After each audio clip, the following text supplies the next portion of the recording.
எல்லோருக்கும் வணக்கம். இதில் நாம் என்ன பார்க்க போகிறோம் அப்படின்னா சாப்டர் 3 அதுதான் இன்றைக்கி பார்க்க போகிறோம். இதில் லேர்னிங் அப்ஜெக்டிவ்ஸ் கற்றலின் நோக்கங்கள்.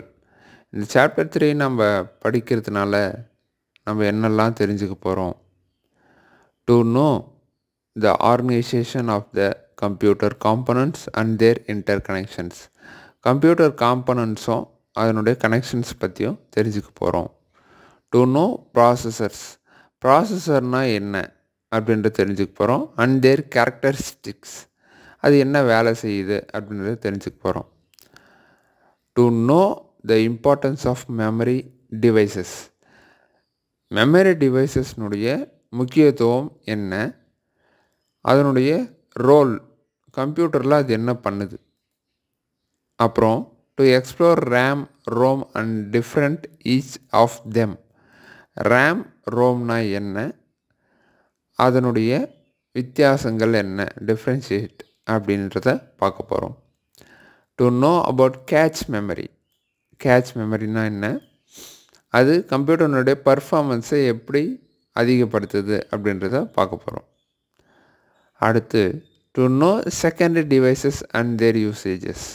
செகண்டரி டிவைஸ்னால் என்ன, அதனுடைய பயன்கள் என்ன அப்படின்றத பார்க்க போகிறோன்னு சொல்கிறாங்க. To know about the ports and interfaces. போர்ட்ஸ்னால் என்ன, இன்டர்ஃபேஸஸ்னால் என்ன அப்படின்றத பார்க்க போகிறோன்னு சொல்கிறாங்க. சரி, introduction. Computer organization deal with hardware components of a computer system. கம்ப்யூட்டரில் பார்த்தீங்க அப்படின்னா ஹார்ட்வேர் காம்பனன்ட்ஸ் இருக்குது அப்படின்னு சொல்கிறாங்க.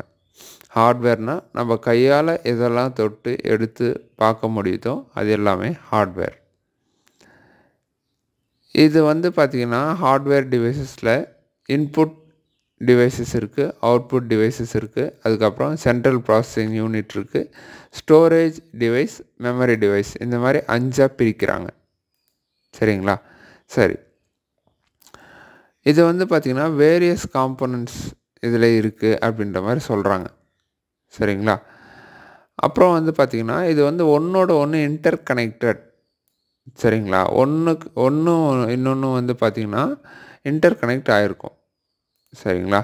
The term computer organisation looks similar to term computer architecture. Computer organisation computer architecture அப்படின்ற ஒரு வார்த்தைக்கு சிமிலரான, ஒரே மாதிரியான வார்த்தை அப்படின்ற மாதிரி சொல்கிறாங்க. But the computer architecture deals with engineering considerations involve in design A computer. இதில் பார்த்தீங்கன்னா கம்ப்யூட்டர் ஆர்கிடெக்சர் அப்படின்றது கம்ப்யூட்டரை வடிவமைக்கக்கூடிய இன்ஜினியரிங் வேலைகளுக்காக அது பயன்படுது அப்படின்னு சொல்கிறாங்க. ஆன் த அதர் ஹேண்ட், இன்னொரு பக்கம் computer organization deal with hardware components. Computer organisations என்ன பண்ணுறாங்க அப்படின்னா ஹார்ட்வேர் ரெடி பண்ணுறதுல, ஓகேங்களா, அது மட்டும் இல்லாமல் அதனுடைய ப்ரோக்ராமர் டிரான்ஸ்பரண்ட்டாக அதுக்கேற்ற மாதிரி ப்ரோக்ராம் பண்ணுறத நிறுவனங்கள்லாம் செயல்படுறத சொல்கிறாங்க. சரி, இப்போ பேசிக் ஆஃப் மைக்ரோ ப்ராசஸர். மைக்ரோ ப்ராசஸர்னால் என்ன, அதனுடைய பேசிக்கை பார்க்கலாம் அப்படின்னு சொல்கிறாங்க. நம்ம கம்ப்யூட்டரில் என்னென்ன இருக்குதுன்னு சொல்லியிருக்காங்க. Input output devices, central processing unit, storage டிவைஸ்ன்னு சொல்கிறாங்க இல்லையா. சரி, அதுதான் இங்கே பேசிக்கில் சொல்ல போகிறாங்க. CPU, central processing unit. நம்ம எப்போவுமே ஒரு கம்ப்யூட்டர் எடுத்துக்கிட்டோம் அப்படின்னு வச்சுக்கோங்க. அந்த கம்ப்யூட்டரில் பார்த்திங்கன்னா டெஸ்க்டாப். இந்த கம்ப்யூட்டரில் இந்த பாக்ஸ் இருக்கு இல்லைங்களா, நம்ம இதை தான் என்னன்னு சொல்லிவிடுவோம் அப்படின்னா சிபியு அப்படின்னு சொல்லுவோம் இந்த பாக்ஸை. சரிங்களா? ஆனால் சொல்ல போனீங்கன்னா அந்த பாக்ஸ் சிபியு கிடையாது, அதுக்குள்ளே இருக்கிறது தான் சிபியு. சரிங்களா? இருங்க, இமேஜை மட்டும் நான் தனியாக ஓப்பன் பண்ணி காமிக்கிறேன். ஓப்பன் இமேஜ் இன் நியூ டேப் அப்படின்னு வருது. ஓகே, கொஞ்சம் ஸ்லோவாக இருக்குது. உங்களுக்கு தெரியுது இல்லையா, அதாவது இதை பாருங்கள், இந்த பாக்ஸ் இருக்கு இல்லைங்களா, ஏன் இது இவ்வளோ ஜூமாக இருக்குது, அச்சோ ரொம்ப பெருசாக காமிக்குது. ஓகே, நம்ம ஓகே இந்த பாக்ஸு தான் வந்து பார்த்திங்க அப்படின்னா என்ன சொல்கிறோம், சிபியூன்னு சொல்கிறோம். ஆனால் அது சிபியூ இல்லை, அதுக்குள்ளே சின்னதாக இருக்கும், அதுதான் சிபியூ. இப்போ இங்கே பாருங்கள், மைக்ரோ ப்ராசஸர் இன் கம்ப்யூட்டர்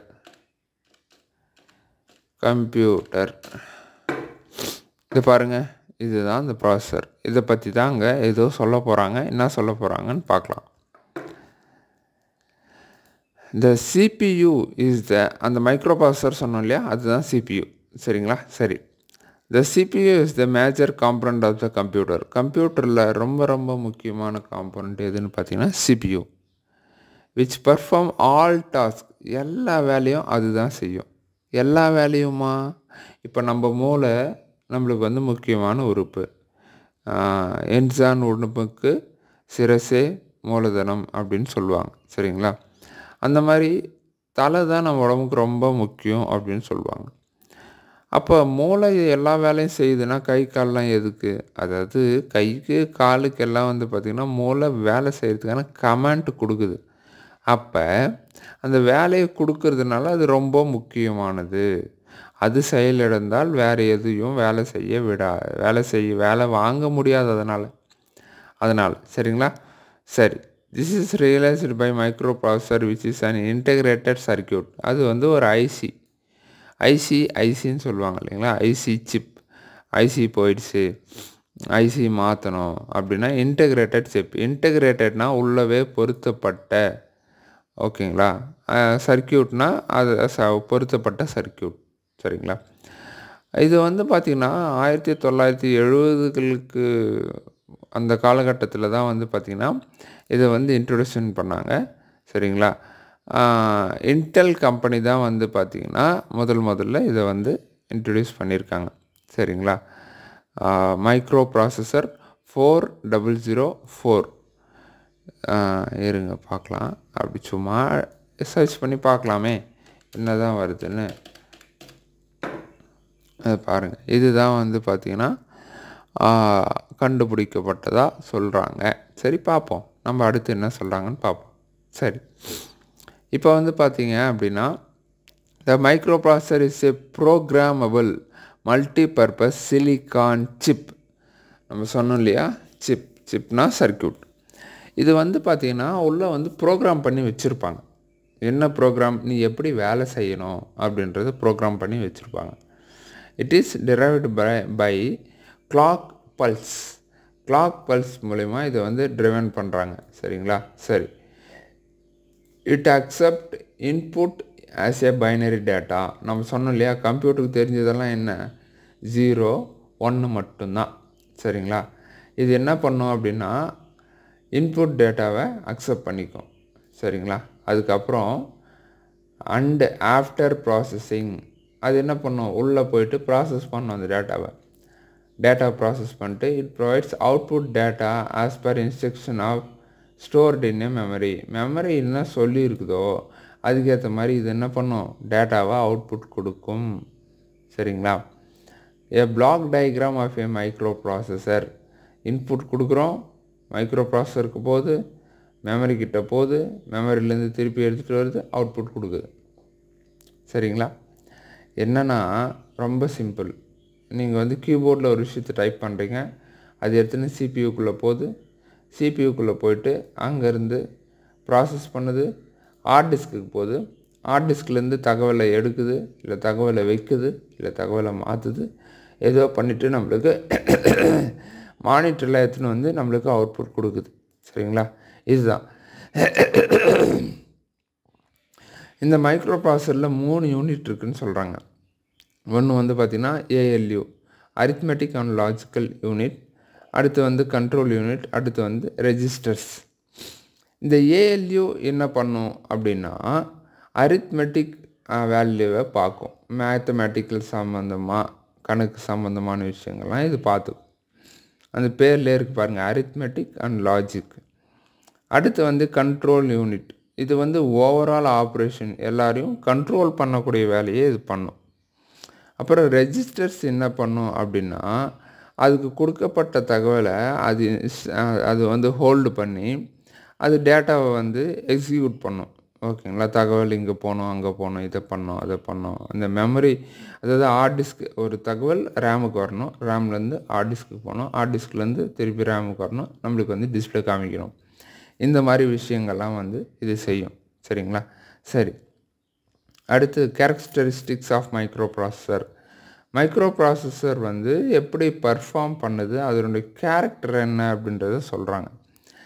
இது வந்து பார்த்திங்கன்னா clock speed, instruction set, word size அப்படின்னு 3ஆக பிரிக்கிறாங்க.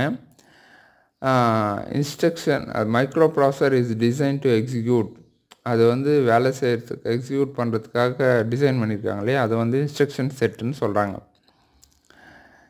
இதில் இன்ஸ்ட்ரக்ஷன் செட்டில் என்னெல்லாம் அதுக்கு வேலை கொடுத்துருப்பாங்க அப்படின்னா, டேட்டா ட்ரான்ஸ்ஃபர் பண்ணுறது, ஒரு இடத்துலேருந்து இன்னொரு இடத்துக்கு டேட்டா ட்ரான்ஸ்ஃபர் பண்ணுறது, அரித்மெட்டிக் ஆப்ரேஷன்ஸ் பண்ணுறது, லாஜிக்கல் ஆப்ரேஷன் பண்ணுறது, கண்ட்ரோல் ஃப்ளோ, அது கண்ட்ரோல் பண்ணுறதும் அந்த ஃப்ளோவை பார்த்துக்கிறதும். இப்போ ரொம்ப வேகமாக போய் ஒரு வாகனம் எதிர்க்கிறதெல்லாம் இடித்து தள்ளிடாமல் அது கண்ட்ரோல் பண்ணுறதுக்கு ஒரு பிரேக் இருக்குது இல்லையா, அந்த மாதிரி ஒரு ஸ்பீட் பிரேக்கர் ரோட்டில் இருக்கும் இல்லையா, அந்த மாதிரி ஒரு எடுத்துக்காட்டு ஞாபகம் வச்சுக்கோங்க.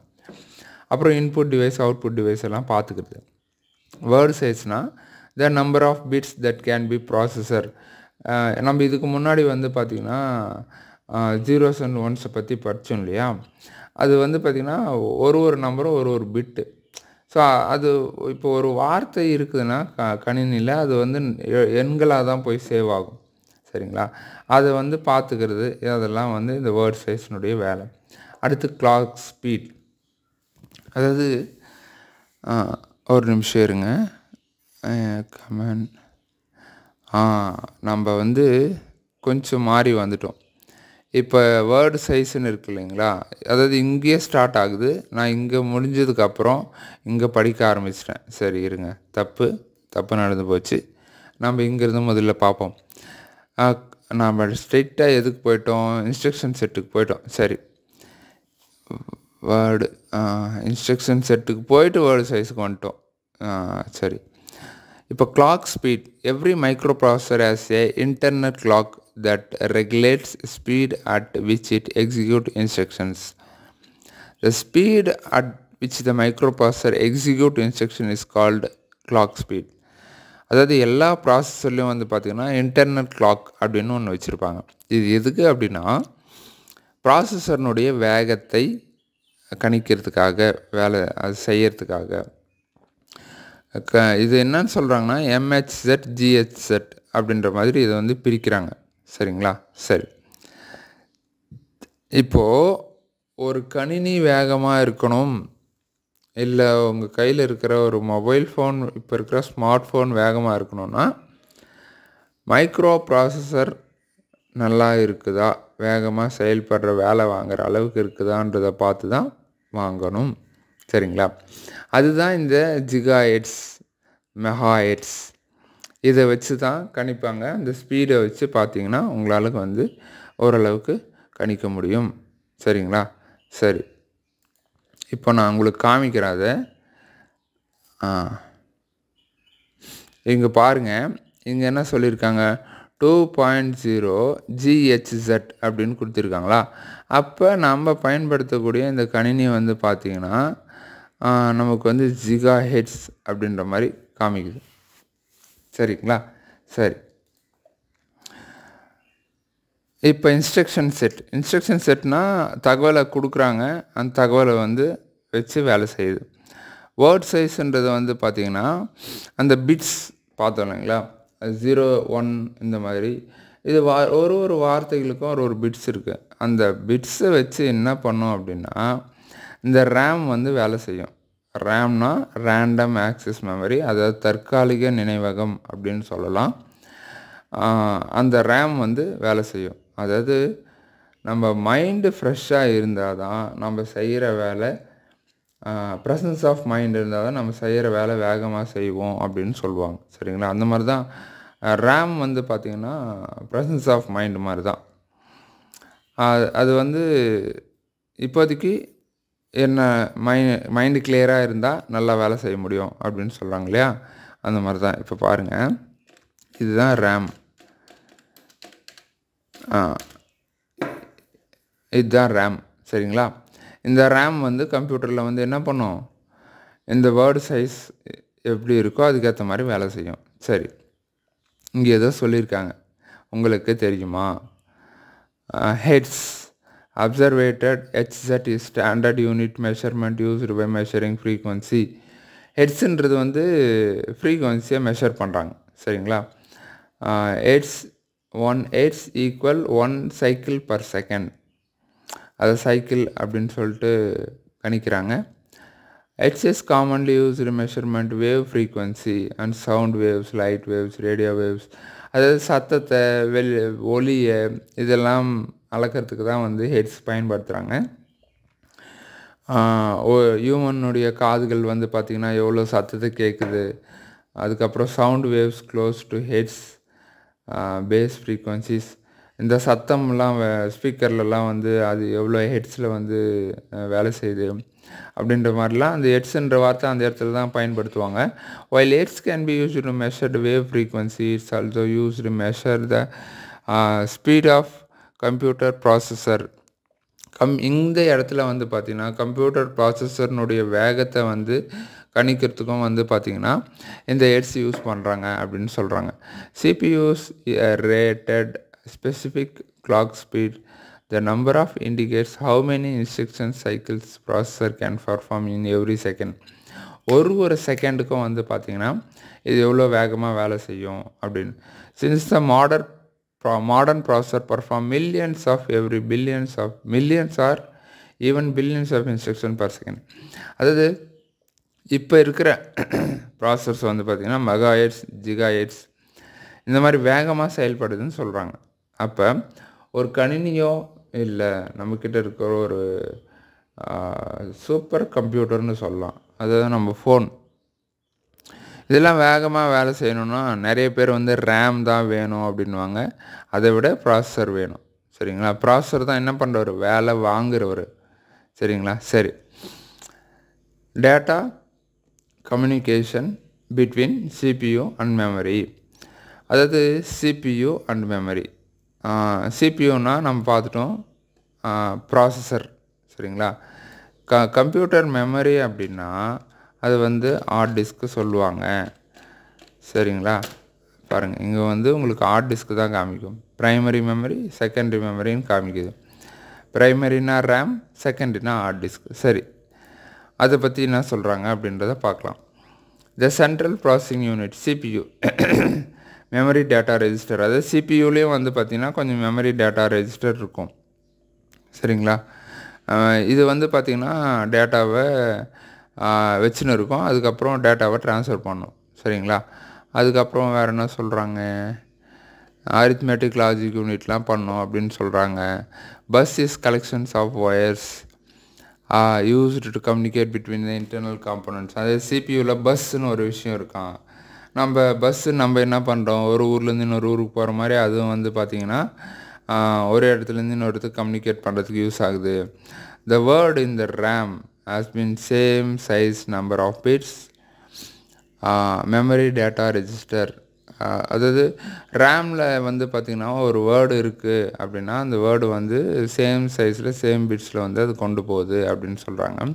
If the processor is an 8-bit processor like Intel 8085, இந்த Intel 8085 its MDR, the word in the RAM both size have 8 bits. Okay, இன்டெல்லில் வந்து 8085 அப்படின்னு சொல்லிட்டு ஒரு ரேம் இருந்துச்சு. அந்த ரேம் இருந்துச்சுன்னா அது என்ன பண்ணுன்னா ஒரு வார்த்தைகளும் 8 பிட்டுகளாக பிரித்து அந்த 8 பிட்டுகளாக எடுத்துகிட்டு போவோம் அப்படின்னு சொல்கிறாங்க. சரிங்களா? இதுதான் முன்னாடி இருந்த அந்த 8085 ரேம், 8085 ப்ராசஸர். ஓகேங்களா? அந்த ப்ராசஸர் வழியாக, அது ஒரு ரோடுன்னு ஞாபகம் வச்சுக்கோங்கப்பா, அந்த ப்ராசஸர் வழியாக ஒரு வார்த்தை ட்ராவல் பண்ணோன்னா அது 8 பிட்டாக தான் ட்ராவல் பண்ணணும். அதுக்கு மேலே போகாது. சரிங்களா? ரேமில். அப்புறம் the read operations transfer data word memory data register. சரி, ஓகே, இது அதுக்கு 3.3 மேலே போயிடுச்சா? இப்போ 3.4 இங்கே வருது. ஓகே, ஏன்னா மாற்றி படிச்சிடக்கூடாது இல்லையா? அவ்வளோதான். சரி, இது என்ன சொல்கிறாங்க? If 5 volt is applied to one end of the wire, the other end receive 5 volt. இந்த same way the bus or wires, bus வந்து ஒயர் மாதிரி தான்ப்பா. ஒரு பக்கம் 5 volt நம்ம கரண்ட்டு கொடுத்தா அடுத்த பக்கம் 5 volt வர மாதிரி தான் பஸ்லேயும் வந்து பார்த்திங்கன்னா என்ன சொல்கிறாங்க, பஸ்ஸும் ஒயர் மாதிரி தான். And the binary data voltage is 5 volt as 1 and 0 volt as 0. And these buses can simply pass the data voltages one into another end. எதுவும் இல்லைப்பா, டேட்டா ட்ரான்ஸ்ஃபர் பண்ணணும்னு சொல்கிறாங்க, பெருசாலாம் எதுவும் சொல்லலை. நம்ம ரொம்ப ஆழமாக படித்து குழப்பிக்க வேணாம், சரிங்களா? எவ்வளோ ஆழம் போடுமோ அவ்வளோ ஆழம் போகலாம். Microprocessor can be classified, அது வந்து கிளாஸிஃபை பண்ணுறாங்க, பிரிக்கிறாங்க. எப்படின்னு, the width of data that can be process and instruction set.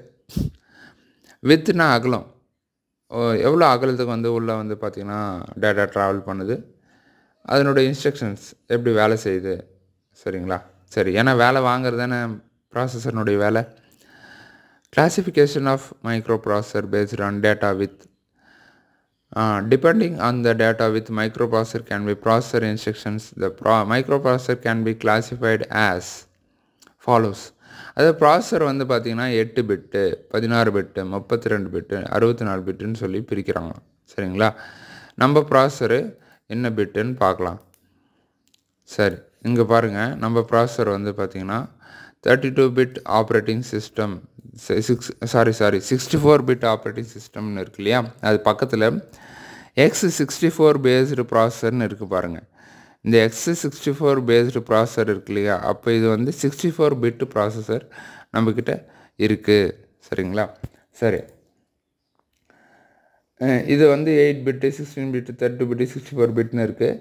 இப்போ வரக்கூடிய பெரும்பாலான கம்ப்யூட்டர்ஸ் எல்லாமே 64 பிட்டு தான், சரிங்களா? சரி, classifications of microprocessor based on instruction set.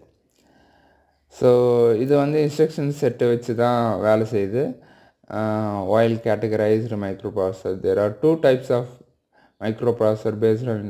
இது வந்து 2 டைப்பாக பிரிக்கிறாங்க. ஒன்று வந்து ரெடியூஸ்டு இன்ஸ்ட்ரக்ஷன்ஸ், இன்னொன்று காம்ப்ளெக்ஸ் இன்ஸ்ட்ரக்ஷன்ஸ். ரிஸ்க்கு சிஸ்க்குன்னு பிரிக்கிறாங்க, சரிங்களா? எக்ஸாம்பிள் ஆஃப் ரிஸ்க் ப்ராசஸர் வந்து பார்த்திங்கன்னா P4 ப்ராசஸர், சரிங்களா? இந்த P4 ப்ராசஸர் வந்து பார்த்திங்கன்னா இன்டெல்லில் வந்து ரொம்ப நாள் ஆயிடுச்சு. Example of CISC. காம்ப்ளெக்ஸ் வந்து பார்த்திங்கன்னா Pentium 1, 2, 3. அதாவது இந்த P4 இருக்கு இல்லைங்களா, இதெல்லாம் இப்போ கொஞ்ச நாளைக்கு முன்னாடி இந்த Pentium 1, Pentium 2, Pentium 3 எல்லாம் வந்து பார்த்திங்கன்னா இதெல்லாம் ரொம்ப நாளைக்கு முன்னாடி வந்த ப்ராசஸர், சரிங்களா? சரி, அது எப்படி தான் இருக்குதுன்னு பார்த்துட்டு வருவோமே. இப்போ பாருங்கள், டிஸ்கோம் பேக், பேஸ்ட், என்டர். இது தான்பா அப்போ இருந்தக்கூடிய மோட்ரோலா 68000 அப்படின்ற ப்ராசஸர். அதுக்கப்புறம் பென்டிஎம், இன்டெல் 386 அப்படின்றத பார்ப்போம். இதை மொத்தமாக என்ன பண்ணுவோம், காப்பி பண்ணிப்போம். காப்பி பண்ணிவிட்டு இங்கே போயிட்டு அப்படியே பேஸ்ட் பண்ணுவோம். Ctrl V கொடுத்துட்டு அப்படி போடுங்க. இது வந்து இன்டெல் 386 என்ன மாதிரி இருந்திருக்கு பாருங்கள் ப்ராசஸர். அதுக்கப்புறம் மறுபடியும் Ctrl V கொடுத்து நேராக பென்டிஎம் போவோம். பென்டிஎம் இதுதான் பென்டிஎம் ப்ராசஸர், இன்டெல் பென்டிஎம் ப்ராசஸர், ஓகேங்களா?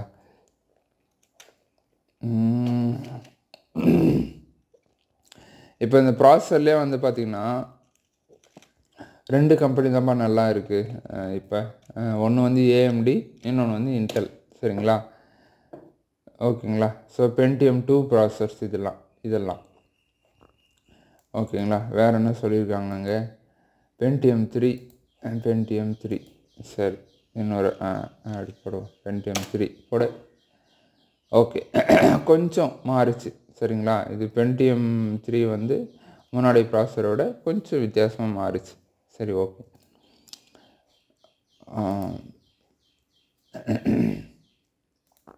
சரி ஓகே. இப்போ வந்து அடுத்து வந்து பார்த்திங்கன்னா மெமரி டிவைசஸ் பற்றி பார்க்கலாம். மெமரினாலே என்னப்பா, தகவல் சேர்த்து வைக்கக்கூடிய இடம். எவ்வளோ தகவல்களை வந்து வச்சுக்கோமோ அதுதான் மெமரி சரிங்களா. சரி, a memory is just like a human brain சொல்லிட்டாங்க பாருங்கள் முதல் பாயிண்ட்லேயே. மனிதனுடைய மூளை மாதிரி தான் இது. என்ன வேலை செய்யுதுன்னா டேட்டாவை ஸ்டோர் பண்ணி வச்சுக்குது சரிங்களா. The computer memory storage space in the computer where data and instructions are stored. There are two types of accessing methods to access read or write the memory. இதில் வந்து பார்த்திங்கன்னா ரெண்டு விதம் பண்ணணும். ஒன்று ரீட் பண்ண முடியும், இன்னொன்று ரைட் பண்ண முடியும் சரிங்களா. There are sequential access and random access. In sequential access the memory access in a order manner. Sequential ஆக்சஸ்ன்னு ஒன்று இருக்கான், இன்னொன்று ரேண்டம் ஆக்சஸ்ன்னு ஒன்று இருக்குது. சீக்வென்ஷியல் ஆக்சஸில் வந்து பார்த்திங்கன்னா it accessed in an orderly manner from starting to end. Starting to எண்டில் வந்து அது ஆர்டர் எப்படி கொடுத்துருக்காங்களோ அந்த மாதிரி தான் வேலை செய்யும். ஆனால் வந்து பார்த்திங்கன்னா ரேண்டம் ஆக்சஸ் வந்து டைரெக்டாக வேலை செய்யுமா சரிங்களா. அதுக்குள்ளே டேட்டா போகும், வெளியே வந்துடும். ஆனால் ஒரு ஆர்டர் எப்படி கொடுத்துருக்காங்களோ அந்த மாதிரி தான் வந்து பார்த்திங்கன்னா இந்த மெமரி வேலை செய்யும் அப்படின்னு சொல்கிறாங்க. இது சீக்வென்ஷியல் ஆக்சஸ். சரி, இப்போ இந்த படம் பார்த்து கதை என்ன சொல்கிறாங்க, கேட்சி மெமரின்னு இருக்காங்க, மெயின் மெமரி இருக்காங்க, ஹார்ட் டிஸ்க்குன்னு இருக்குது சரிங்களா. இங்கே என்ன சொல்லியிருக்காங்க, smaller capacity, faster access time and high cost. Okay, அடுத்து large capacity, slower access time and lower cost. Smaller capacity சின்னதாக இருக்கும், ஃபாஸ்டர் ஆக்சஸ் அதிகமாக வேகமாக வேலை செய்யும், ஹையர் காஸ்ட் வந்து ரொம்ப அதிகம். அடுத்து வந்து பார்த்திங்கன்னா லார்ஜ் கெப்பாசிட்டி பெருசாக இருக்கும், ஸ்லோவர் ஆக்சஸ் டைம் மெதுவாக வேலை செய்யும், காஸ்ட் வந்து கம்மி அப்படின்னு சொல்கிறாங்க. சிம்பிள்ப்பா. நம்ம சென்னையிலேருந்து பெங்களூருக்கு போனோன்னு வச்சுக்கோங்க. இப்போ ஒரு லோக்கல் டவுன் பஸ் இருக்குதுன்னு வச்சுக்கோங்க, ஒரு எக்ஸாம்பிளுக்கு. அந்த மாதிரி இருக்கிறது இல்லை. அதில் ஏறினா நம்ம எப்போ போய் பெங்களூர் சேருவோம் அப்படின்றது யோசிங்க. அதுக்கு அடுத்து நார்மல் பஸ்ஸஸ் போகுது, அதுக்கு அடுத்து ஏசி பஸ்ஸஸ்லாம் போகுது. அதாவது என்ன சொல்கிறது, இந்த வால்வோ பஸ்ஸஸ்ன்னு சொல்லுவாங்க இல்லையா, அந்த மாதிரி. அதுக்கு அடுத்து கார் போகுது. அதுக்கு அடுத்து தான் வந்து பார்த்திங்கன்னா தரை வழி இல்லாமல் வான் வழியாக நம்ம விமானத்தில் போகலாம். இதில் எதில் நமக்கு ரூபாய் அதிகமாகும் அப்படின்னா வான் வழி தான். ஆனால் என்ன ஆகுவாங்க, நேரம் மிச்சமாகும். அதுதான் இங்கேயும் சொல்கிறாங்க சரிங்களா. சரி, அது ஃபாஸ்டர் ஆக்சஸ் இருக்கணும்னா ஹையர் காஸ்ட், ஸ்லோவர் ஆக்சஸ்னால் அது லோயர் காஸ்ட். முடிஞ்சு போச்சு. இப்போ என்ன சொல்கிறாங்கன்னா ரேண்டம் ஆக்சஸ் மெமரி, ரேம் பற்றி உங்களுக்கு சொல்ல வராங்க சரிங்களா. Computer RAM, random access memory, இதை பற்றி சொல்ல வராங்க. சரி, the main memory is otherwise called as random access memory. இந்த ரேண்டம் ஆக்சஸ் மெமரியை மெயின் மெமரின்னு சொல்கிறாங்க. இன்டெகிரேட்டட் சிப்ஸ், இது கம்ப்யூட்டரில் வந்து ஒரு ஐசி மாதிரி இருக்கும் அப்படின்னு சொல்கிறாங்க. It is placed in the computer where the operating system, application program and data currently used kept temporarily. இதுதான் இது வந்து என்ன பண்ணணும்னா டெம்ப்ரவரியாக டேட்டாவை ஆக்சஸ் பண்ணுறதுக்காக இது பயன்படுது அப்படின்னு சொல்கிறாங்க சரிங்களா. த ஸ்மாலஸ்ட் யூனிட் அப்படின்னு சொல்கிறாங்க. இது வந்து பிட்ஸு, சின்ன சின்ன பிட்டு தான் வந்து ட்ராவல் பண்ணும். பைட்டு, அதாவது 8 பிட்டு சேர்ந்தால் ஒரு பைட்டு. அதனால் பைட்டை தான் இது வந்து ட்ராவல் பண்ணும் அப்படின்னு சொல்கிறாங்க. ரேமை வந்து என்னென்னு சொல்கிறாங்க, வாலடைல் மெமரி. இந்த வார்த்தை ரொம்ப ரொம்ப முக்கியம் சரிங்களா. ஹார்ட் டிஸ்கை நான் வாலடைல்னு சொல்லுவாங்க, ரேமை வாலடைல் அப்படின்னு சொல்லுவாங்க சரிங்களா. Which means the information stored in it is not permanent. ரேமில் ஸ்டோர் ஆகிற டேட்டா பர்மனெண்ட்டாக இருக்கவே இருக்காது சரிங்களா. அதுக்கு தான் ஒரு எடுத்துக்காட்டு நான் சொன்னேன், ரேமுக்கும் ஹார்ட் டிஸ்க்குக்கும் வித்தியாசம் என்னன்னு சொல்லிட்டு. ரேம் வந்து ஆண்களின் மூளை மாதிரி ஒரு தகவல் உள்ளே போச்சுன்னா ஒரு குறிப்பிட்ட காலகட்டத்தில் வெளியே வந்துடும் அப்படின்னு தான் நினைக்கிறேன். சரிங்களா? சரி. as soon as the power is turned off, அதாவது ஒரு ரேமில் ஒரு டேட்டா போகுது அப்படின்னா, ஒரு எடுத்துக்காட்டுக்கு சொல்லணுன்னா, இப்போ நான் இங்கே ஏதோ ஒரு டேட்டா டைப் பண்ணுறேன். சரிங்களா? இப்போ இந்த டேட்டா வந்து பார்த்தீங்க அப்படின்னா எங்கே இருக்குன்னா ரேமில் இருக்கும். இப்போ நான் ஃபைலில் போயிட்டு சேவ்னு கொடுத்தா தான் ஹார்ட் டிஸ்க்கு போகும். இப்போ இப்படி டைப் பண்ணிகிட்டே இருக்கும்போது திடீர்னு கரண்ட் ஆஃப் ஆயிடுச்சு. மறுபடியும் ஆன் பண்ணால் இது இருக்குமானா இருக்காது. ஏன்னா அது டெம்பரவரியாக ரேமில் இருந்துச்சு. அதே சேவ் கொடுத்து ஹார்ட் டிஸ்க்கு போயிட்டு இருந்தா அது பர்மனெண்ட் ஸ்டோரேஜுக்கு போயிட்டுருக்கும். அது கரண்ட் ஆஃப் பண்ண சிஸ்டம் ஆஃப் ஆகிட்டு ஆன் ஆனாலும் இருக்கும். சரிங்களா? சரி, அதுதான் என்னன்னு சொல்கிறாங்கன்னா, இது என்னுடைய இது வந்து பர்மனெண்ட் இல்லை, கரண்ட் ஆஃப் ஆச்சு அப்படின்னா அதில் இருக்கிற டேட்டா போயிடும் அப்படின்னு சொல்கிறாங்க. சரி. டைப் ஆஃப் ரேம், டிரேம், எஸ்ரேம் அப்படின்னு 2 டைப் சொல்கிறாங்க. அதெல்லாம் என்னன்னு நீங்களே படிங்க. அடுத்து ரோம். சரிப்பா, டிரேம்னா டைனமிக், இன்னொன்று என்ன சொல்லியிருக்காங்க, எஸ்ரேம்னா ஸ்டாட்டிக். ஸ்டாட்டிக்ன்றது வந்து பார்த்திங்கன்னா ரொம்ப ரேட் அதிகம்ப்பா. டைனமிக் வந்து கொஞ்சம் ரேட் கம்மி. எது எப்படி வேலை செய்யும்னு நீங்களே முடிவு பண்ணிக்கோங்க. சரிங்களா? வேலைக்கு ஏற்ற மாதிரி தான் காஸ்ட். Read only memory. அடுத்து ரோம். ரோம் என்ன சொல்கிறாங்க அப்படின்னா, இது வந்து இன்ஸ்ட்ரக்ஷன்ஸ் வச்சுருக்கோம் அப்படின்னு சொல்கிறாங்க. Computer ROM. அடுத்து ரோமுக்கு போகும். ரோம்னா ரீட் ஒன்லி மெமரிப்பா. சரிங்களா? Read only memory. இது வந்து சிப்பு மாதிரி தான் இருக்கும். சரிங்களா? இது என்ன பண்ணியிருப்பாங்கன்னா கம்ப்யூட்டரில் வந்து பொருத்தியிருப்பாங்க. இது என்ன சொல்கிறாங்க இதை பற்றின்னு பார்க்கலாம்.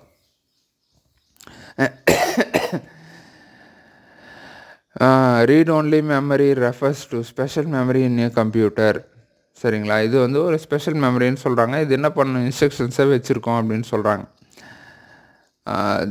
The stored program that the computer perform diagnostic are available in ROMs.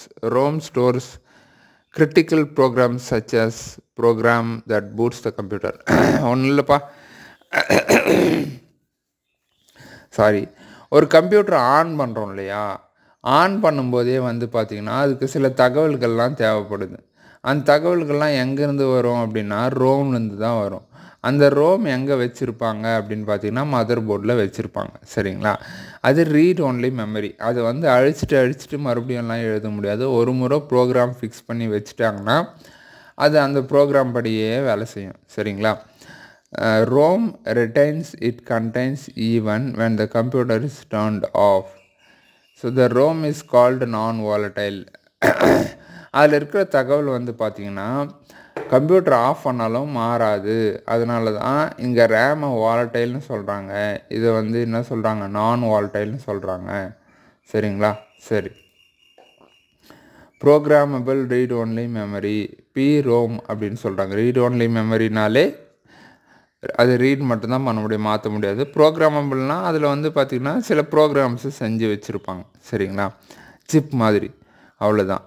Erasable programmable read only மெமரின்னு ஒன்று இருக்கான். இது வந்து பார்த்திங்கன்னா erasable programmable read memory special type of memory. ஓகேங்களா? இது வந்து EROM அப்படின்னு சொல்கிறாங்க.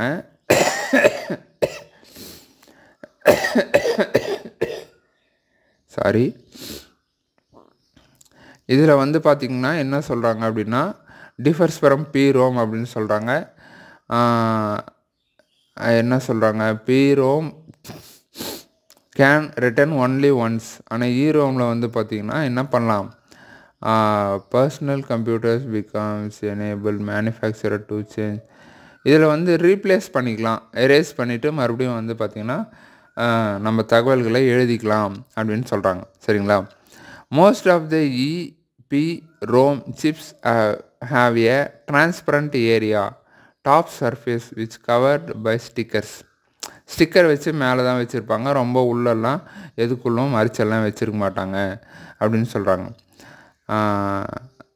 If it gets removed the ultraviolet light in the sunlight May erase the contents.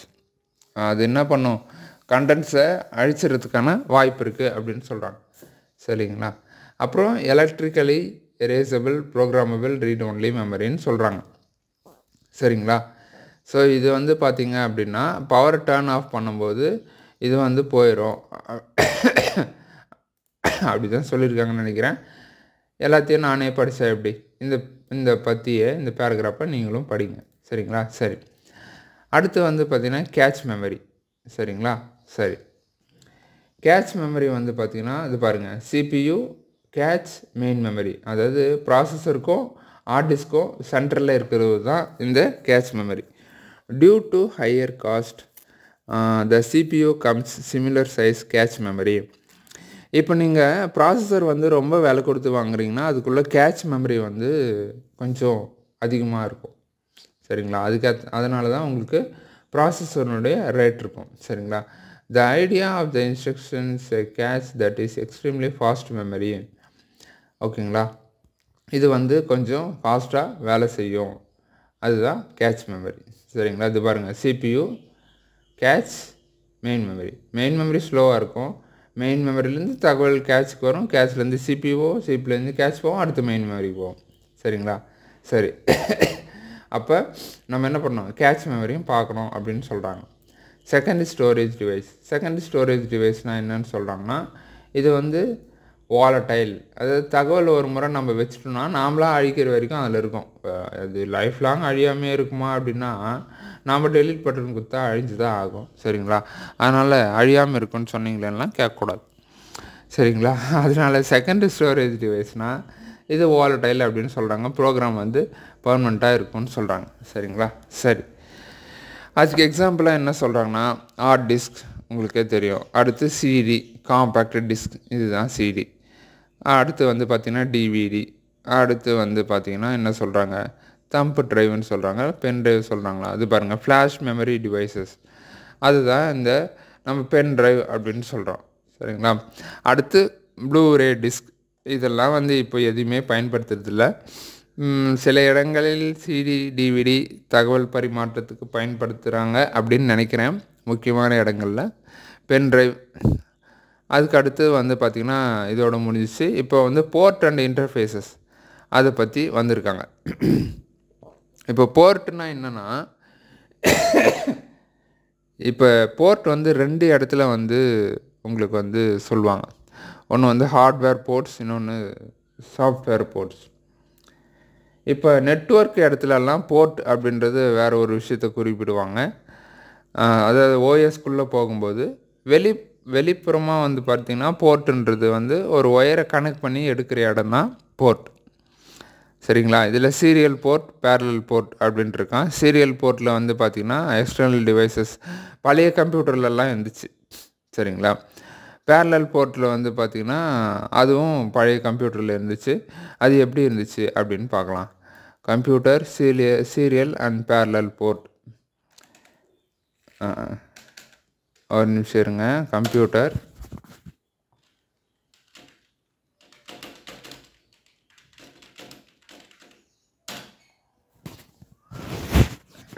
இது தாங்க. இதில் வந்து பார்த்திங்கன்னா இது சீரியல் போர்ட்டுன்றது வந்து இந்த கட்டமாக இருக்கக்கூடியது. சரிங்களா. பேரலல் போர்ட்டுன்றது இந்த நீளமாக இருக்கக்கூடியது. சரிங்களா. இதுதான் வந்து பார்த்திங்கன்னா போர்ட்ஸ். சரிங்களா. சரி, அடுத்து வந்து பார்த்திங்கன்னா USB போர்ட். உங்களுக்கே தெரியும், நம்ம பென்ட்ரைவெல்லாம் எங்கே கனெக்ட் பண்ணுறோம், USB தான் கனெக்ட் பண்ணுறோம். இப்போ இருக்கிற ஃபோன் சார்ஜஸ்லாம் வந்து USB டைப்பில் வந்துடுச்சு. சரிங்களா. அடுத்து VGA கனெக்டர். VGA கனெக்டர்னால் இப்போ CPUலேருந்து ஒரு போர்ட் போகும், ஒரு ஒயர் போகும். எங்கே போகும் அப்படின்னா மானிட்டருக்கு போகும். சரிங்களா. அந்த போகக்கூடிய கேபிள் தான் வந்து VGA, வீடியோ கிராஃபிக்ஸ் அடாப்டர் அப்படின்னு சொல்லுவாங்க. சரிங்களா. அதுதான் VGA கனெக்டர்.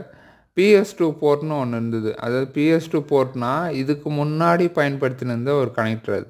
சரிங்களா? இப்போ கீபோர்ட்லேருந்து சிபியூக்கு போகக்கூடிய அந்த கனெக்டர் வந்து பார்த்திங்கன்னா, முன்னாடியெல்லாம் இந்த மாதிரி தான் இருந்தது. PS2 அப்படின்னு சொல்லுவாங்க. இப்போ வந்து பார்த்திங்கன்னா யூஎஸ்பியா மாறிடுச்சு. உங்களுக்கே தெரியும். இந்த மாதிரி யூஎஸ்பியா மாறிடுச்சு. சரிங்களா? அதுக்கு அடுத்து SCSI போர்ட் அப்படின்னு சொல்கிறாங்க. இதில் வந்து இது எங்கே இருக்கும் அப்படின்னு வந்து பார்த்திங்கன்னா, SCSI போர்ட்டு ஹார்ட் டிஸ்கில் இருக்கும். சரிங்களா? SCSI போர்ட் PORT போர்ட் இது வந்து ஹார்ட் டிஸ்கில் இருக்கும். சரிங்களா? SCSI போர்ட் இப்போ வந்து நிறையா மாறிடுச்சு. SATA வந்துடுச்சு, அந்த மாதிரிலாம் வந்துடுச்சு. சரிங்களா? அதெல்லாம் நீங்கள் ஹார்ட் டிஸ்கை எடுத்து பாருங்கள், உங்களுக்கு புரியும். நீங்கள் என்ன பண்ணுங்கள், ஒரு CPU இருந்துச்சுன்னா அதுக்கு பின்னாடி பாருங்கள் என்னென்ன கனெக்டர்லாம் இருக்குது அப்படின்னு சொல்லிட்டு. இதில் மவுஸ் போர்ட் இருக்குது, கீபோர்ட் போர்ட் இருக்குது. ஆனால் அது இப்போ பயன்படுத்துறது இல்லை. மவுஸுன்றது பச்சை கலரில் இருக்கும், கீபோர்டுன்றது அந்த கத்திரிப்பூ கலர். அது ஆங்கிலத்தில் எப்படி சொல்லுவாங்கன்னு நீங்களே பார்த்துக்கோங்க. அடுத்து VGA போர்ட். இந்த VGA போர்ட்டில் தான் வந்து பார்த்திங்கன்னா மானிட்டர் கனெக்ட் பண்ணுவாங்க. இப்போ HDMI போர்ட்டு யூஸ் பண்ணுறாங்க அதுக்கு பதில். சரிங்களா? அடுத்து USB port, pen drive, keyboard, mouse, printer எல்லாத்தையுமே இதில் தான் கனெக்ட் பண்ணுவாங்க. நெட்வொர்க் போர்ட், அதாவது இன்டர்நெட் கனெக்ஷனுக்காகவும் ஒரு கம்ப்யூட்டர் இன்னொரு கம்ப்யூட்டரை இணைக்கிறதுக்காகவும் இது வந்து பயன்படுத்துவாங்க. சீரியல் போர்ட் இப்போ அவ்வளோவா பயன்படுத்துறது இல்லை. பவர் சப்ளை, இதை தாண்டி வேறு என்னென்ன இருக்குது அப்படின்றத நீங்கள் எந்த கம்ப்யூட்டர்கிட்ட போகிறீங்களோ அந்த கம்ப்யூட்டருக்கு பின்னாடி என்ன இருக்குன்றது, அந்த CPU இருக்கு இல்லைங்களா, CPU அந்த அதுக்கு பின்னாடி மதர் போர்டில் இருக்கிற கனெக்டர்ஸ்லாம் தெரியும். அது பாருங்கள். ஒன்று நீங்களாக எடுத்து பாருங்கள், இல்லை நீங்கள் ஒரு ஸ்கூலோட லேபுக்கெல்லாம் போகிறீங்கன்னா உங்கள் டீச்சரை வந்து எடுத்து காமிக்க சொல்லுங்கள். நீங்கள் டவுட்டு கேட்டால் அவங்க சொல்லாமலாம் போகிறதில்ல. சரிங்களா? அதனால் டவுட்டு வர்றதை கேளுங்க, கேட்டு தெரிஞ்சுக்கோங்க, ஃபிசிக்கலாக பாருங்கள். உங்களுக்கு வந்து ப்ராக்டிக்கல் செஷன்லாம் கொடுத்தாங்கன்னா உட்காந்து பேசிட்டு இல்லாமல் தயவுசெய்து கொஞ்சமாச்சு ப்ராக்டிக்கல் பண்ணுங்கள். ஏன்னா தியரட்டிக்கலை விட ப்ராக்டிக்கல் தான் உங்களுக்கு உதவும். தியரட்டிக்கல் உங்களுக்கு ஓரளவுக்கு தான் உதவும். மார்க் எடுக்கிறதுக்கும் எக்ஸாம் எழுதுறதுக்கும் தான் உதவுமே தவிர வேலை செய்கிறதுக்கு உங்களுக்கு ப்ராக்டிக்கல் தான் உதவும். அதனால் எவ்வளோக்கு எவ்வளோ ப்ராக்டிஸ் பண்ணுறீங்களோ அவ்வளோக்கு எவ்வளோ நல்லது. சரிங்களா?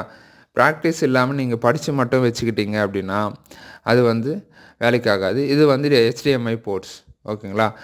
இப்போ வந்து பார்த்திங்கன்னா ஹை டெஃபினிஷன் மல்டிமீடியா இன்டர்ஃபேஸ் அப்படின்னு சொல்கிறாங்க. இது வந்து இப்போ வந்து 4K வீடியோன்னெலாம் சொல்லுவோம். ரொம்ப HD ஹை டெஃபினிஷன். சரிங்களா? அந்த மாதிரி அக்யூரேட்டாக டேட்டா ட்ரான்ஸ்ஃபர் பண்ணுறதுக்கெலாம் இப்போ இது யூஸ் ஆகுது. சரிங்களா? எல்லா இடத்துலையும் சிஸ்டமில் கனெக்ட் பண்ணுறாங்க, டிவியில் கனெக்ட் பண்ணுறாங்க, அந்த மாதிரி நிறைய இடத்துல பயன்படுத்துகிறாங்க. சரிங்களா? அடுத்து இதில் உங்களுக்கு வேலை கொடுத்துருக்காங்க, ஸ்டூடெண்ட் ஆக்டிவிட்டி. என்னென்னா identify the components of the computer. கம்ப்யூட்டரில் என்னென்ன காம்போனன்ட்ஸ் இருக்குதுன்னு பாருங்கள் அப்படின்னு சொல்கிறாங்க. Connect external device like printer, LCD projector. External டிவைஸை கனெக்ட் பண்ணி பார்க்க சொல்கிறாங்க. டீச்சர்னுடைய ஆக்டிவிட்டி என்னென்னா show the components of the computer. Components of the கம்ப்யூட்டரை உங்களுக்கு நேரடியாக காட்டணும். அதுதான் அவங்க வேலை. இல்லைன்னா நீங்கள் அவங்கக்கிட்ட சந்தேகத்தை கேட்டு பாருங்கள். ரோம்னுடைய ஐசியை உங்களுக்கு காட்டணும், ஃப்ளாஷ் மெமரியை காமிக்கணும், அதுக்கப்புறம் வேரியஸ் போர்ட்ஸ் அண்ட் தேர் யூசேஜை வந்து டெமான்ஸ்ட்ரேட் பண்ணி காமிக்கணும். உங்களுக்கு போர்ட்ஸ் எல்லாம் எப்படி வேலை செய்யுது, அது எப்படி கனெக்ட் பண்ணுறாங்க, எப்படி ரிமூவ் பண்ணுறாங்க, அதெல்லாம் அவங்களுடைய வேலை. அவங்க உங்களுக்கு பிஸியாக இருந்தாங்க, அவங்க வேலையை மறந்துட்டாங்க, அப்படி அவங்களுக்கு நேரமின்மை அப்படின்னாக்கா இதை வந்து நீங்கள் தான் கேட்டு தெரிஞ்சுக்கணும். சரிங்களா? நீங்கள் கேட்டால் அவங்க சொல்லாமல் இருக்க மாட்டாங்க. அதனால் முடிஞ்ச அளவுக்கு எல்லாத்தையும் ஃபிசிக்கலாக எவ்வளோ பார்க்க முடியுமோ பாருங்கள், எவ்வளோ ப்ராக்டிக்கல் செய்ய முடியுமோ செய்யுங்க. சரிங்களா? அதுதான் உங்களுக்கு வந்து ஹெல்ப்ஃபுல்லாக இருக்குமே தவிர வேறு எதுவும் ஹெல்ப்ஃபுல்லாக இருக்காது. எவ்வளோ ப்ராக்டிஸ் பண்ணணுமோ ப்ராக்டிஸ் பண்ணுங்க. அடுத்த பதிவில் அடுத்த பாடத்தை பற்றி பார்ப்போம். உங்களுக்கு சந்தேகங்கள் இருந்தால் கமெண்ட் பண்ணுங்கள். நாம் முடிஞ்ச அளவுக்கு உங்களுக்கு வந்து கமெண்ட்டுக்கு பதில் சொல்ல பார்ப்போம். நன்றி.